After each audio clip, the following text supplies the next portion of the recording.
Hello, my name is Eden. This is my channel Eden Speaks, and I want to help you with your improvement. This video is about how to be a good conversationalist and how to create a good conversation.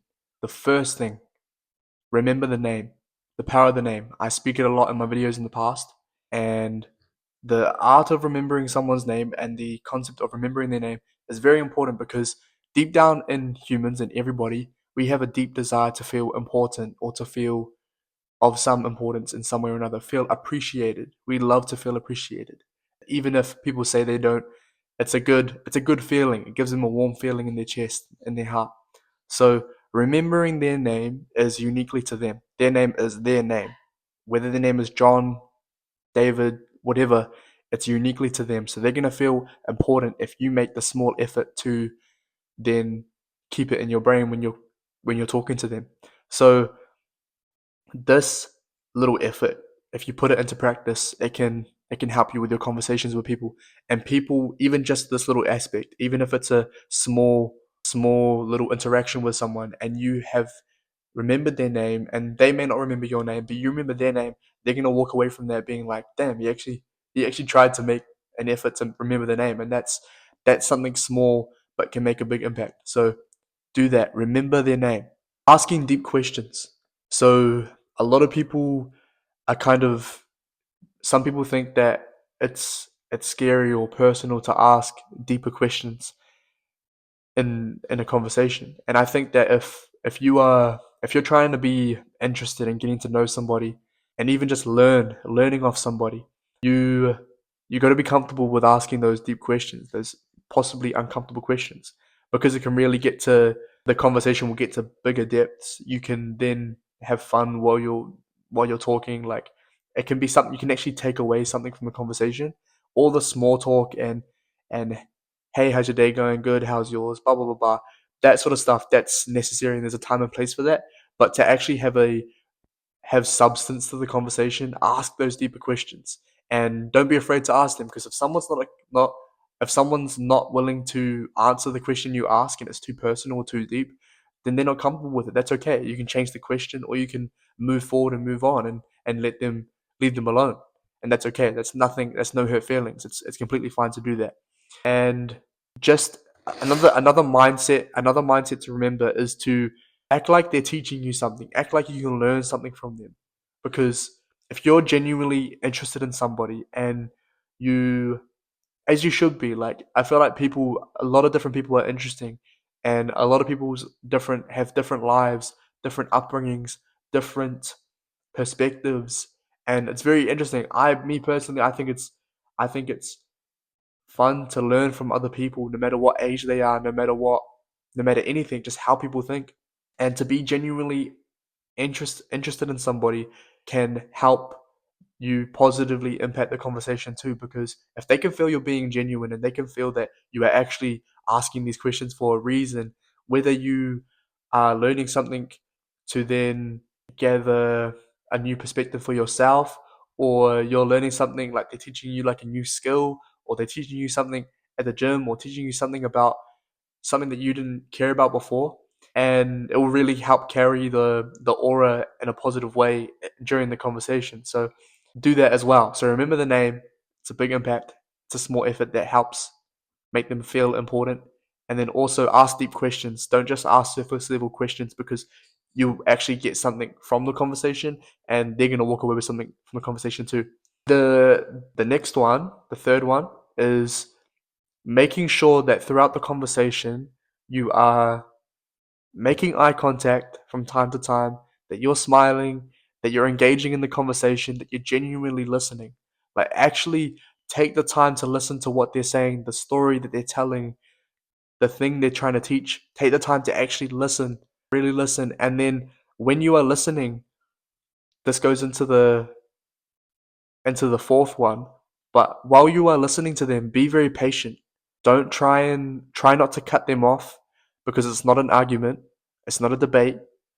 Try and just sit there and smile and nod and do little ad libs during the thing, but be genuine. Like, actually listen, because not only is this video about how to engage in a good conversation, but and how to be a good conversationalist, But this is also a skill of learning, of observing, of gathering information from other people that would probably help you as well. So be patient. When someone is explaining their story, when you ask them a deep question, so you might say something like, well, what made you scared of doing that? What do you think you were scared or afraid of doing that thing? And it's a deep question, but it's interesting because you get to learn how people think. And then oh no, I'm not comfortable answering that. Or they might actually answer.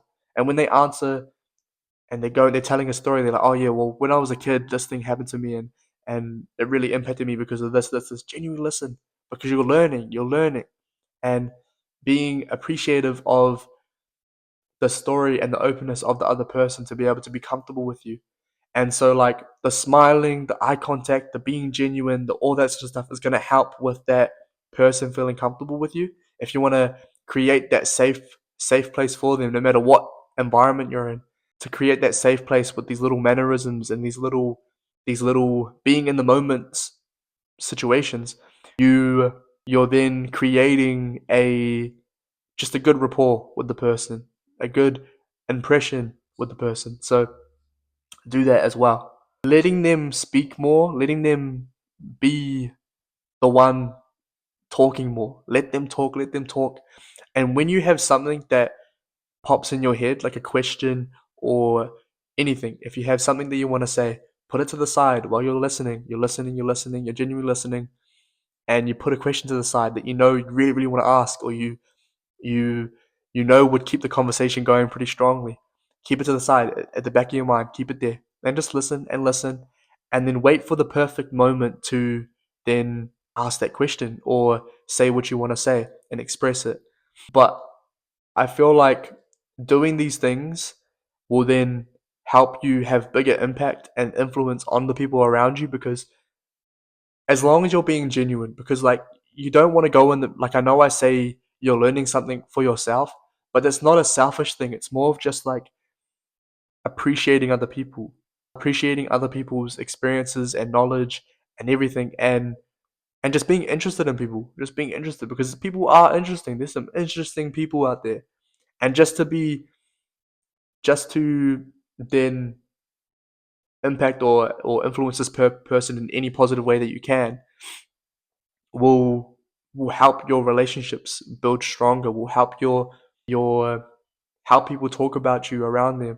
They might be like, ah yeah, Eden's awesome because he really seems genuine. Because you can tell when someone's genuine and when someone isn't. You really can tell. If you feel like they're just trying to get something out of you or they're doing it just for the sake of trying to look good, like you can read that stuff. You read that. You don't want to be that person. You don't want to be the person that's trying to get something out of someone or doing something just because you feel like it's going to make you look cool or whatever. The fact of learning and growth and being genuinely interested in somebody is the big keys about it. And being in the moment. But as the more you do it, the better you'll get at it, at reading cues, at reading signals, because that's what it's all about. The better you get at it, the better you are natural at reading if someone feels comfortable in the moment, like when you're asking them a question and the way they look down before they answer, or the way they can't hold eye contact when they're explaining the story, or the way they stutter when they're trying to explain something. These are cues, social cues that you can pick up on to then assess if you want to make you might be able to make a joke in the moment that's something funny to make them laugh, just to ease the anxiety a bit, or just to ease them a bit, to make them feel just more comfortable with you and talking with you. So just these factors of like the factors I talked about, remembering their name, asking the deep questions. Don't just ask surface level questions, small talk questions, because you can both gather something from the conversation. 3, listen and be engaged with the conversation. Listen, smile, make jokes from time to time if you feel the opportunity is there. When you're listening, be patient. Wait for them to explain their story. Wait for them to explain what they want to explain, and wait for the perfect time to then say what you want to say. And also over time, if you practice and remember these key things during a conversation, you practice them over time, you be consciously and aware of it, then you're going to get better at it. You're going to notice things and way easier, and you're going to be able to be in a social flow as you're in conversation. So I hope this video helps you. I hope that you gain anything from this video. I appreciate you. I believe in you. And I'll see you in the next one. Thank you so much.